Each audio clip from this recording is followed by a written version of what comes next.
Azibambo. Azina. Makosana. Ndafika ndifaya ngati ndachotsedwa ntchito. Stafu ikuyenda bo lito by lito.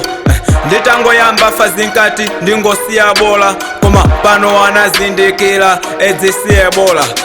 Mukamakamba nkhaniza ine osamakonda kukuwa, kulimba na ndine muzibwera atatu ngati mafuwa. Zachibwa nazo kuseli konko osamapangila paguwa, kundipatsa biti ine ndimayipanga mada maguwa. Zafwe muzikhale apo koma ndimayimba zangide, olo size yanga ndagide ndipo ondiopya palibe. Inetu sindimaluza pajandine wachiyawo, osamafananiza style ya ine indi yawo. Iwe big up to 175 mafana wakumauza zaif, sititopatika yamba ai mwina ankayesa ndizagwai. Ofuna kolabo ndinawayika punchline, mabebi ndi nyimbo ndimajela punchline.